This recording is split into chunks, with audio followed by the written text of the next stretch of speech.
Bismillahirrahmanirrahim. Alhamdulillahirabbil alamin wassalatu wassalamu ala asyrafil anbiya'i wal mursalin wa ala alihi wa sahbihi ajma'in. Saya akan membaca kalimat-kalimat yang terkait al-hamazat dalam qiraat Ibnu Katsir dalam surat Al-Ahqaf dan surat-surat yang lain pada juz 26. Yang pertama pada ayat 30, ayat 19, ayat 20, azhabtum. Dalam Ibnu Katsir ada dua hamzah dibacakan azhabtum, sehingga dalam membacakannya ditashilkan hamzah yang kedua Ibnu Katsir bitashili ditsaniyah azhabtum. Pada kalimat ayat 32 awliya ulaik, ketika dia diwasalkan dua kata ini, maka al-Bazzi bi tashilil hamzatil ula pada kata awliya, karena dia adalah perawi yang pertama. Ma'al mad, dibaca dengan mad. Awliya ulaik, atau dibaca dengan qasar. Awliya ulaik wal mad al-muqaddam, dibaca mad lebih utama.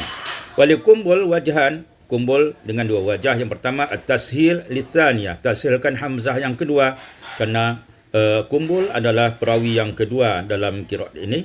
Maka kita bacakan awliya ulaik wa huwal muqaddam, ini lebih utama dalam mentashilkannya.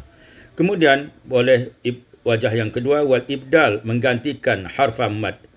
Hamzah digantikan dengan huruf mad, karena hamzah yang pertama adalah dhammah, maka hamzah yang kedua digantikan huruf waw. Maka dibaca ma'al qasar, dibaca dengan qasar. Awliya ulaik. Pada ayat surat Muhammad ayat 14, wa ka'ayyin, dalam Ibnu Katsir dibaca wa ka'in, iaitu Ibnu Katsir bil alif ba'dal kaf, dengan alif setelah kaf, summa hamzatu maksurah, kemudian ada hamzah maksurah, badul ya ma'al mad, sebagai pengganti ya dengan baca mad. Kemudian kata asin, ini dibaca dengan asin.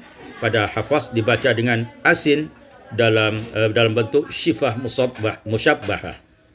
Kemudian pada ayat yang ke-18, jaa asyratuha, dalam riwayat hafaz faqad jaa asyratuha, maka dibaca dengan libazzi bihadzfil hamzatil ula, dibuang hamzah yang pertama, maka menjadi ma'al qasar wa tawassut, dibaca qasar, boleh juga dibaca dengan tawassut.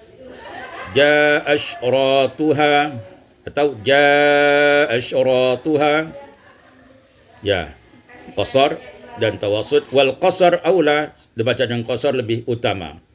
Walikumbul, dalam riwayat kumbul wajhan ada dua wajah, tashilus tsaniyah wa huwal muqaddam, ditashilkan huruf yang kedua dan itu yang lebih utama. Jaa asyratuha. Atau ibdal, ditukar hamzah yang kedua itu dengan alif dan dipanjangkan 6 harakat menjadi mad lazim, di mana mad lazim adalah setelah mad adalah sukun asli, sehingga kita baca menjadi jaa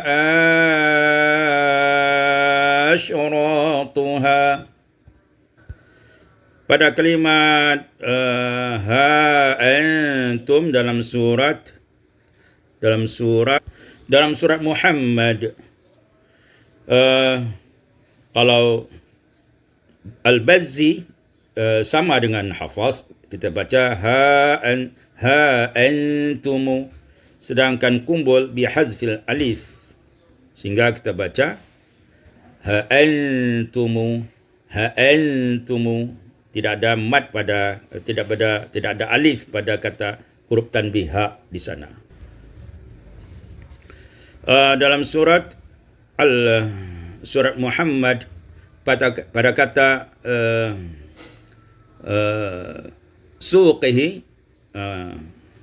suqihi, kalau Imam Al-Bazzi sama dengan Hafaz ala suqi. Sedangkan kumbul wajhan, ada dua wajah, bihamzatis sakinah ba'da sin, dengan hamzah yang sukun setelah sin, wa huwa muqaddam, dibaca suqi ala suqi.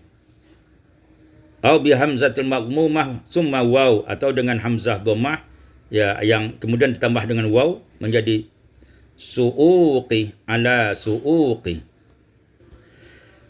Pada surat Al-Hujurat ayat 9, tafi'aila dibaca dengan Ibnu Katsir tashil hamzatu tsaniyah, tafi'aila.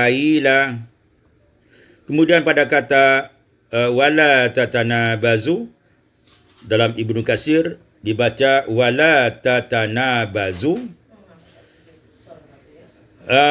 Dalam riwayat Al-Bazzi dibaca kalau kumbul sama dengan wala tanabazu, sedangkan Al-Bazzi tanabazu asalnya adalah tatanabazu. Dalam proses ibdalnya menjadi